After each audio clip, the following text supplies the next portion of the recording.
Hello, welcome everybody. I am the Bradley Assassin. This is the Bradley Assassin YouTube channel. We recently had the pleasure of interviewing Mr. Valerian Bennett, the managing director of Pop Network. If you aren't familiar with what Pop Network is, you're in the perfect place at the perfect time. And for those that are familiar with what Pop Network is, we actually have a Masternode release date. That's right, ladies and gentlemen, what everyone's been waiting on, and much, much more. So please take a few minutes and enjoy the interview.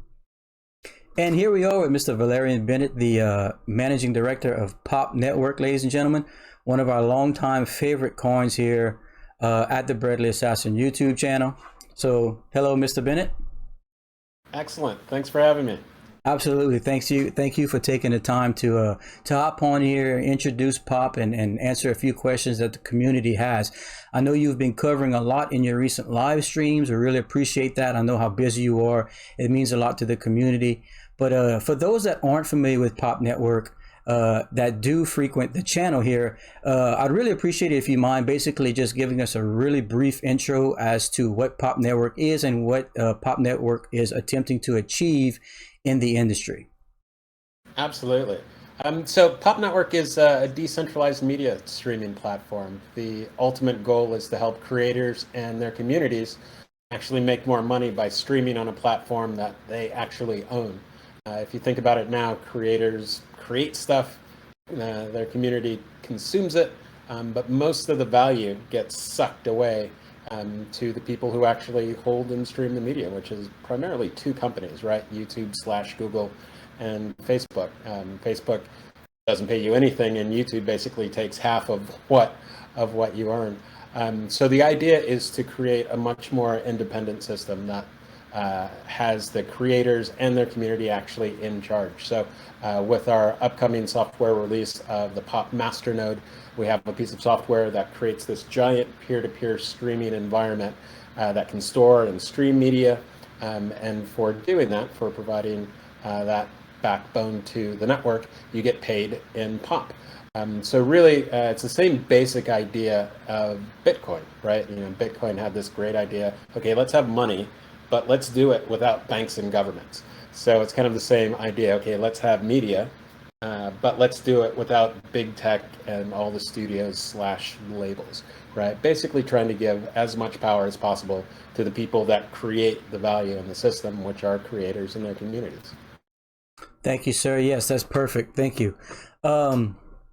So you did mention that the content creators will be paid or rewarded in Pop for running Masternode. So that was one of the primary questions that a lot of the community members had. Um, Also, as far as staking, I believe there's going to be like a bonus for the first few months of running a Masternode in comparison to the long term. Is that right? Yeah, so it follows the pattern that you see mostly in DeFi, where you typically have early adopters get rewarded more and incentivized more to come on in the first place. So the purpose of the Pop Masternode obviously is to stake, is to store and stream media. But with the staking element, we kind of take what we like about DeFi. You stake your Pop tokens. In our particular case, it's 50,000 Pop as a minimum. You stake that, and you get rewarded relative to your proportion of the network. So it kind of solves two different problems. I think one of the things of peer-to-peer networks going back to the Napster and LimeWire days was that you'd find some awesome piece of content, and all of a sudden somebody unplugs their computer and the stuff goes away. So you can imagine for us trying to make the case to content creators, to YouTubers, to other influencers, hey, put your stuff on our network, but yeah, it might disappear at any given moment, right? So obviously that's a big problem to solve, and we took the best parts of DeFi, which is, okay, typically we know that if you're in DeFi and you stake, if you stake and then unstake and stake and then unstake, you're not really going to make any money, right? The purpose is, okay, you stake and then you keep it staked, and the longer you keep it staked, the more you're rewarded. So we kind of take that idea, put it on top of the Pop Masternode, and now all of a sudden we've created the incentive to keep your Pop Masternode up, because the staking only occurs within the Pop Masternode. So to be able to provide that constant, persistent network which we can then go to content creators and say, hey, look, there's this massive peer-to-peer network. It's stable, it's solid, and that creates a much more welcoming environment for the next stage of growth, which is to get content creators using this on a regular basis.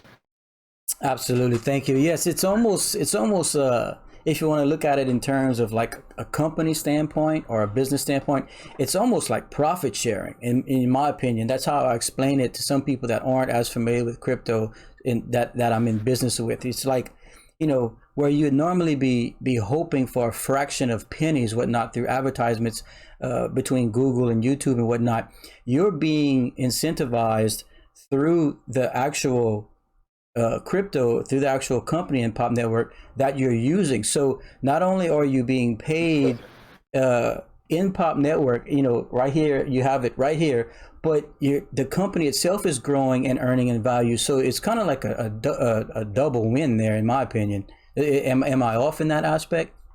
No, you're absolutely right, and really that's the core of everything, right? Which is you take the system that exists right now with, obviously we talk a lot about YouTube because that's the easiest example, but you look at whatever happened with OnlyFans recently. You look at what happens on Twitter from time to time.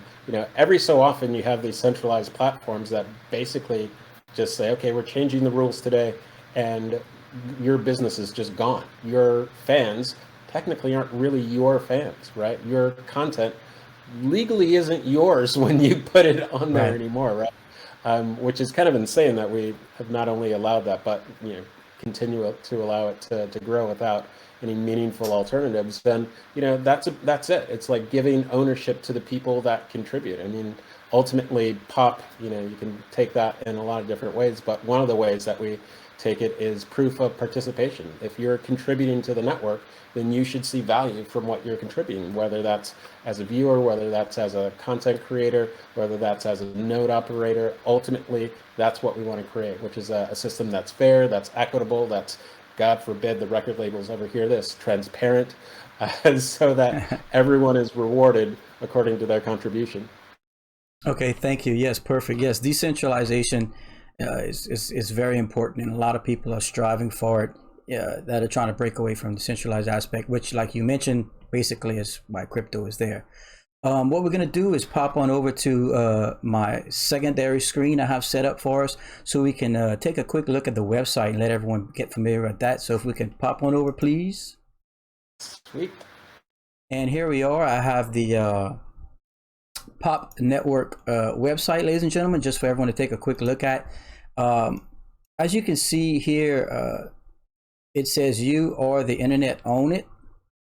And we have some decentralized infrastructure for the creator economy. Just a ton of information here if you want to familiarize yourself with Pop Network. If you are not familiar, it shows all the partnerships we have going so far, all the exchanges that the coin is available on, through Probit, MEXC, Big One. You can swap on Uniswap. And if I'm not mistaken, Mr. Bennett, don't we have a projected incoming new swap, as in Pancake? Yeah, so that's super important development that we have in the pipe. We don't have an announcement date for it yet, but we can say it is pending, going through all the necessary security things that we do to create a bridge, which is the POP token right now is ERC20. It was created as an ERC20 token to ensure that we get maximum distribution. But ultimately, we foresee this being a multi-chain project. You look at things like Solana, you look at Flow, you look at Chia, which is Bram Cohen's blockchain project. He's the original creator of BitTorrent, and a lot of what we've built in our peer-to-peer network is built on the torrent system. So, the future is definitely multi-chain. Obviously, Binance Smart Chain, low fees, super fast, highly liquid. It makes a lot of sense to make that our first beachhead to move on to. So come to our Telegram group, t.me/popnetwork. That's always the best place to get the most immediate news. So that's the place where we'll announce it first when it is ready. But I'm looking forward to having that be our first step into our multi-chain future. Absolutely. Thank you. Yes. For those that are here new to the channel and to Pop Network, like Mr. Bennett suggested, please hop on over to Telegram, where he also has Pop Network, I should say, also has a Twitter page. We always share all the links we can, get all the information out to everyone, and the community is very active. The administrators are very active. They're always willing to discuss and suggest things, in relation to Pop Network. Also, in the most recent live, correct me if I'm wrong, but we actually have an official date for the Masternode release. Is that right, Mr. Bennett?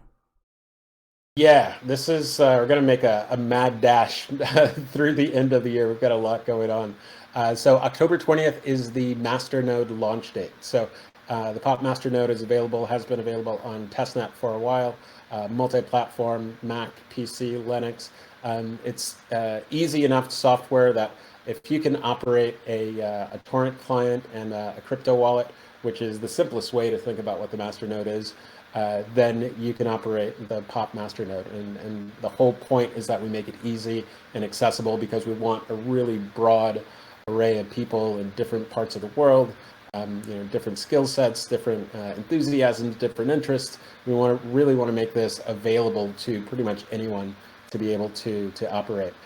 So now the next step is taking that to mainnet. We've done a bunch of testing, all the security audits that you need to when launching something like this, and now we've got a date, right? So onto Ethereum mainnet, October 20th, 2021. That's this year, so just a few weeks away, and then that's pretty much the halfway point to the end of the year, and we've got some great things with content creators coming up a few months later. Yes, absolutely. Thank you. Obviously, the Masternode release was probably the most popular question anyone came across in regards to Pop Network, especially those that are just more, kind of newer to familiarizing themselves with Pop Network, as opposed to some of us that have been following the project since back on the network not to be named. But yeah, but anyway, so yeah, fantastic news. Everyone was waiting for that, so that's a huge plus, a huge bonus that we can look forward to.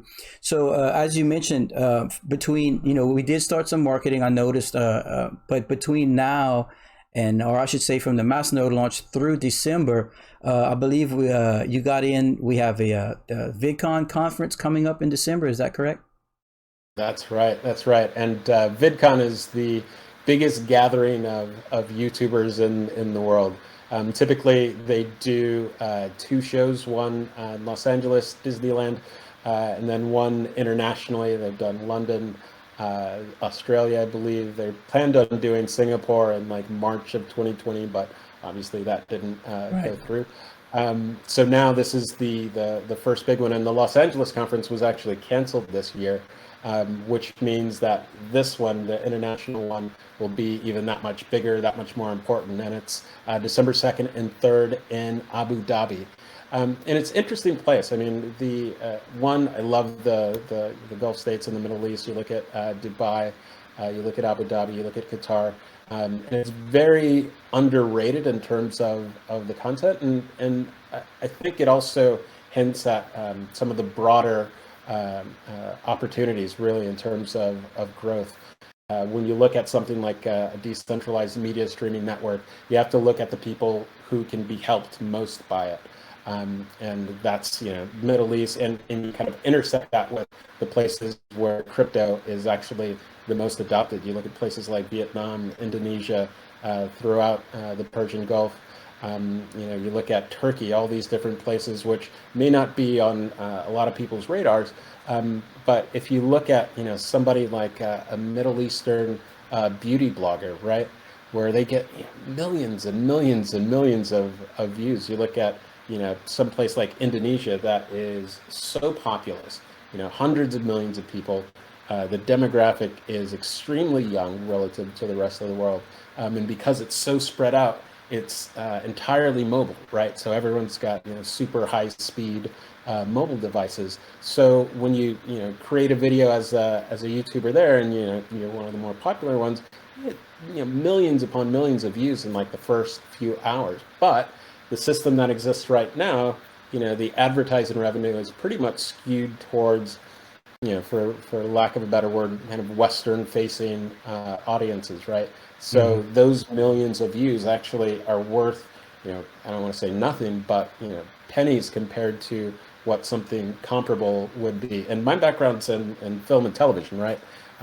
Originally, I'm from Silicon Valley, but moved to Los Angeles to study film and worked in Hollywood for a decade plus as a producer slash editor. Worked on The Real World for MTV, RuPaul's Drag Race. I did music videos for quite some time. I know you're down in New Orleans, so did a bunch of Cash Money videos, Lil Wayne, Birdman. So just, a whole bunch of stuff. And the idea of, let's take The Real World for an example. If we got like 4 or 5 million, people on the first run of a week, like that was a win. And that's a show that's budgeted for millions of dollars and, has run for like 30 years or had run for, decades, right? And you put those same numbers to, someone in Vietnam, and it's like they're getting a few dollars, and it's like, where does all the money go? Right. And then you look at, oh, right, this is why Google is like, one of the top 5 companies in the world. This is why Facebook is, one of the top in the world, because they're basically just keeping all the money. So if we can, redo that in terms of the economics, the amount of value that we'll create for people who are creating in their communities, it's just insane. It's immense. That's the size of the opportunity that's in front of us. Yes, absolutely. Absolutely. That's what's so interesting about Pop Network. And if I'm not mistaken, you mentioned at some point on one of your streams that things will be able to have the potential to be built on Pop Network. So we want to elaborate on that just a bit for those that aren't familiar on how that works. Sure. And that's definitely part of our development roadmap, right? So initially, we've got to build a lot of these tools out just to demonstrate what's possible. But ultimately, the only, or I shouldn't say the only, but one of the core values is to ensure that everything ultimately becomes open source, right? I mean, I think that's one of the great things that made Bitcoin what it is, which is that it only works if everyone knows exactly how it works, right? It doesn't work if you've got just one authority in the middle of it, right? That kind of defeats the whole purpose. So ultimately, I would love to see however many decentralized YouTubes, that decentralized Netflix or Spotify, whatever it may be. And my sense is that rather than being a bunch of giants like we have right now, I think it's probably going to go the opposite, right?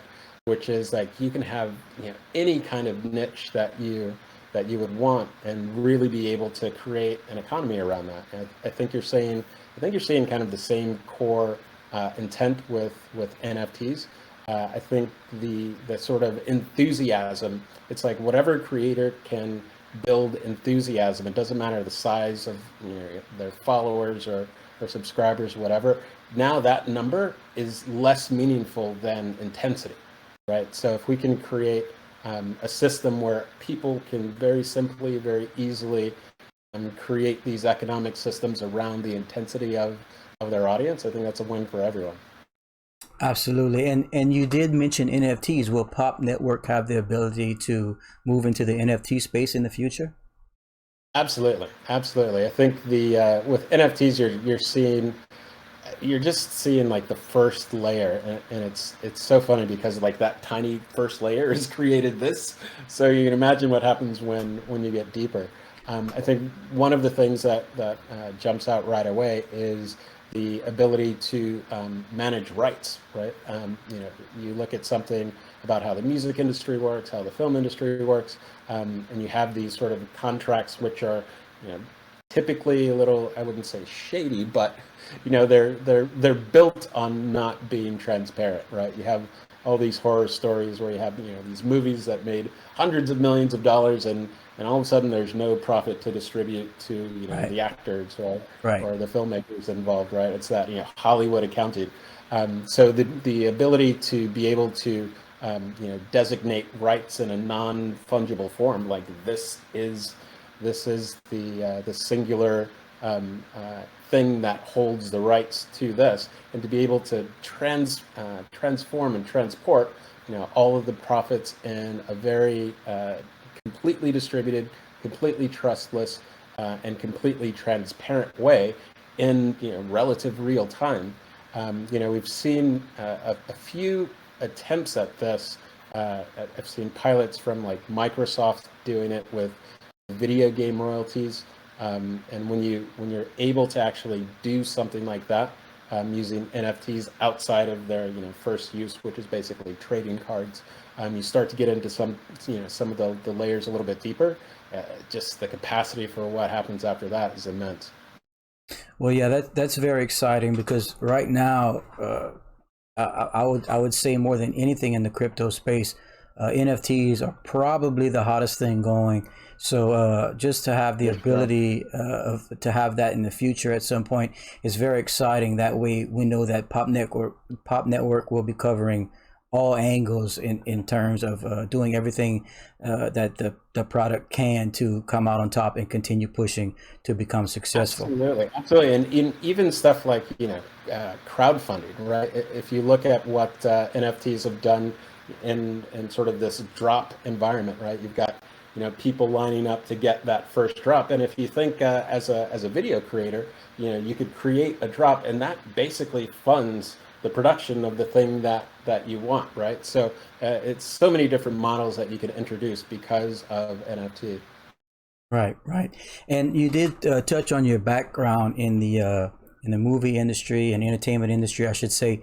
Do you think there would be a chance that your background and your connections would that ever play a part in having a little bit more of an avenue to success in terms of marketing than in comparison to someone that doesn't have your background? Would you ever consider tapping into that?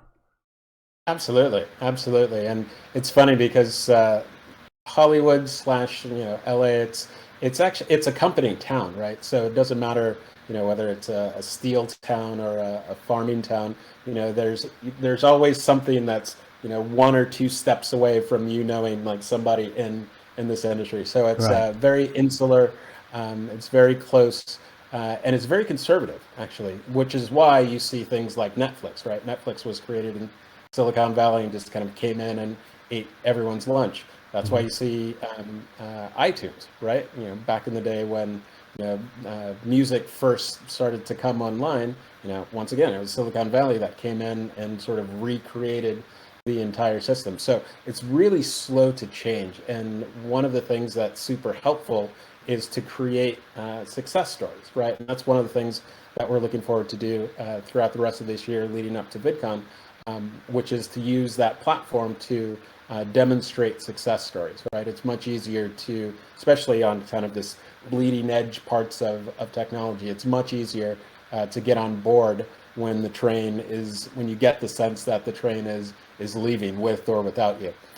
So that's definitely one thing, and it's just a matter of keeping those relationships and maintaining them and keeping people aware of what's happening, right? As you can imagine, a lot of friends that I have in the entertainment industry, 5 years ago, I was just the crazy Bitcoin guy, right? It's Right. like, right. So now it's like every so often, every time you get a spike in the market, that's when I get the most calls, right? So what's this NFT thing? What's this DeFi thing Hmm. about? So that's definitely something to keep our eye on. And then the other thing is just from our technology background. I mean, we've got one of the best, obviously I'm wildly biased, but I think one of the best investors in the crypto space with Adam Draper and Boost VC, which helped kickstart our whole thing, which is Boost VC is one of the blockchain specific, or at the time it was blockchain specific incubators. Adam was the first investor in Coinbase. At the incubator class that I was in, EtherScan, we were sitting at the same desk. So, big backers of people really making things that are useful to real people, right? That's the ultimate goal, and that's where we're going to find our success. So, to be able to have people like that to lean on and rely on, and to punch you in the face when you need it, it's a really good network of folks and support behind us. Well, great. That's fantastic. It looks like Pop Network is definitely on the way on the right path. I know you everyone's had bumps in the roads and whatnot, but I mean a lot of times out it's out of our hands. But you guys definitely seem to be on the right track. Things seem to be culminating at the right time. We're kind of getting past that initial market crash we had back in May. Things seem to be looking pretty good now. And of course, it looks like, just looking at these notes here, I mean, with marketing taking off right now, with the anticipation of Pancake Swap, with the Masternode date for October 20th, and then the VidCon conference at the end of the year, it's looking pretty damn exciting between now and the end of the year for Pop Network. I have to say, for those of us that have been monitoring and watching and keeping up. Can we perhaps look forward to an updated roadmap sometime in the future? Absolutely, absolutely, and that's part of the next level of process, right? Which is, it's funny because you mentioned all of these things, and in a certain way, in my head, they're already done. Hmm. It's never done until it's done, but now the Hmm. focus is, okay, what's the next 6 months? What's the next year? What's the next 2 years? What's the next 5 years? I did a brain dump the other day, and I'm like, I think this is going to take a decade, right? Yeah. This is what the next Yeah. 10 years could be, and really it's about obviously doing the things that we need to do on a day-to-day basis to execute, but also my job in particular is to, okay, everyone gets a pat on the back, what's next, because that's how we keep building, keep building, and keep building. Right. Thank you. So, lastly, I'm going to close out with. I know on the initial roadmap they had, well, you guys had projected a potential mainnet launch in 2022. I understand that's obviously going to be pushed back from the initial timeline because of what's happened and whatnot up to now. But do you still foresee a possible mainnet launch in 2022, or are we looking outside of that now? Yeah, well, the first thing, of course, is getting the master node to mainnet, and obviously that's Right. going to be happening in October. So that's the first crucial key part. And then from there, Absolutely. it's a question of, okay, how do we pay content creators? And the whole point of having a success story is at VidCon would be obviously to speak to the hundreds, if not thousands, of creators, hundreds in the room and thousands of creators beyond who are going to be have their attention focused. But it's also to get enough of an MVP of what the next part of mainnet, which is the payment system, right? Which is the thing that opens up the actual content creators getting paid on a real time basis. So Right. that would be the next step. So depending on how that goes and what we decide to take the next steps after that, it's still possible for 2022. The thing is, the fun thing about crypto is, it's like the entire landscape changes every 3 months, It and does. so it's a challenge to, like, okay, this is where we want to go, and having everything swirl around you, and to kind of create an alignment between those things. So as long as we keep pushing forward and ultimately create success both for our masternode operators and start to create success for our content creators, I think everything else is going to take care of itself. Because if you're winning, and most importantly, you define winning by helping other people win. If we keep doing that, everything will fall in place. Fantastic. Once again, thank you, Mr. Valerian Bennett, Managing Director of Pop Network. As a content creator myself, I am definitely looking forward to being able to put out content on the Masternode. I'm definitely looking forward to everything that's coming between the actual launch, marketing, Pancake Swap, VidCon. I mean, it's so much in such a short time over the next few It's months. all coming together. Yeah, I think you're going to see some serious activity in terms of volume for those that are concerned about the coin, the price of the coin, and the movement and all that stuff. I think that's just going to explode. We'll probably be in price discovery for months at this point because of so much excitement coming onto Pop Network. So once again, thank you, sir. If there's anything you'd like to add, the floor is yours. But other than that, I think you answered tons of questions for us, so we appreciate it. And then ultimately, Masternode October 20th. Excellent, excellent. Thanks for having me. As always, feel free to stop by our community Telegram, t.me/popnetwork, and the website is thepopnetwork.org. Thank you. Goodbye, everybody.